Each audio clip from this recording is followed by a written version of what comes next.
Traveling to a new country, arriving at the new airport can sometimes give us a little bit of anxiety. So in today's episode, I would like to share a few tips and information on Bali's airport, so when you finally arrive here, it will be much easier and less stressful.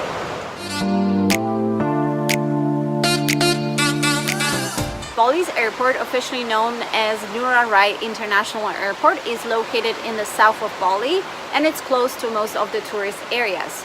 To the north you have Kuta, Seminyak, Canggu, Tanah Lot, and then to the south Jimbaran, Benoa, Nusa Dua, and Uluwatu. There are two terminals, the international and the domestic terminal are located right next to each other. Here are 10 tips on how to get through Bali's airport as quickly as possible. When you get off the plane, it's best to head straight towards the arrivals hall. Depending on the time of the day, the lines can be pretty long with the waiting time that can be more than 1 hour. Might sound silly, but if you can, take a bathroom break on the plane. It will save you a lot of time, trust me. The lines to the bathrooms at the airport are very long, especially the ladies' rooms. You know what I mean, ladies? Make sure to fill out your immigration arrival form on the plane. A lot of times there's no forms left at the airport and there's definitely no pens. So it's best that you fill one out on the plane and have it ready before you land. Have your passport ready. Remember, it has to be valid for 6 months from the day of your arrival, and you have to have an empty page in your passport to receive your visa sticker. Aside from your passport and the fill out immigration arrival form, you will need your boarding pass. Officer will need it to complete your entry into Bali. If you're coming to Bali for a quick vacation and it's less than 30 days, then you can just head straight towards the immigration counter. But if you're planning on staying for more than 30 days and no longer than 60 days, remember to stop by the visa on arrival payment counter first to obtain your visa on arrival. I've already made a video about visa requirements, so I'm not gonna get too much into it, and I'll link the video somewhere here. Once you go through the immigration, head straight towards the conveyor belt to pick up your luggage. You'll check the TV screens according to your flight number and just be patient. Unfortunately, this airport is known for slow baggage handling. Once you collect your luggage, you will proceed to the customs line. There you will hand in your filled out immigration arrival form. Again, you only need one per family, and you'll be asked to either exit straight away or proceed to the additional X-ray screenings.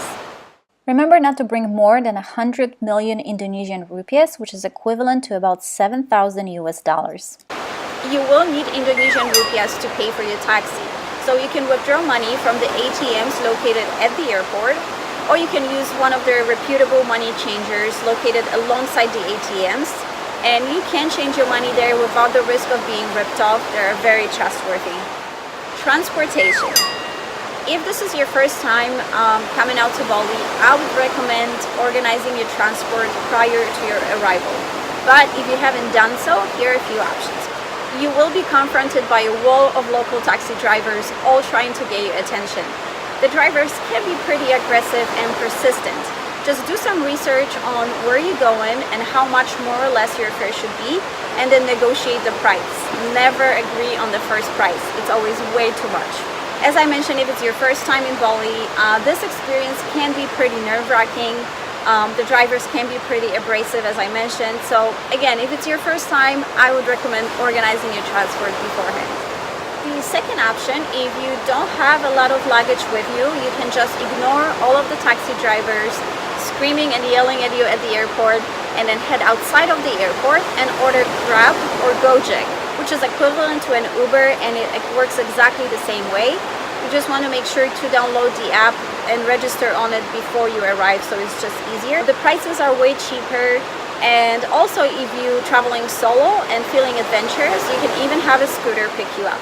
And then the third and the last option, which unfortunately I don't have a lot of information about because we haven't used it yet, but there is a transportation taxi service desk at the airport. Apparently they offer metered and fixed fare rides, so you can definitely give it a shot. I'm not sure about the prices, but my advice would be to definitely agree on a price before you get in a taxi. Okay, the final tip is about getting your SIM card. You obviously can get your SIM card at the airport, but you are most likely to pay 3 times the price. So my advice would be to, once you organize your transport, just ask your taxi driver to take you to the legit phone store where you can get your SIM card way cheaper than getting it at the airport. These are all the tips I have for you guys for today. I hope it will make your arrival into Bali a little bit easier and less stressful. Safe travels, guys. I'll see you in the next episode. Bye.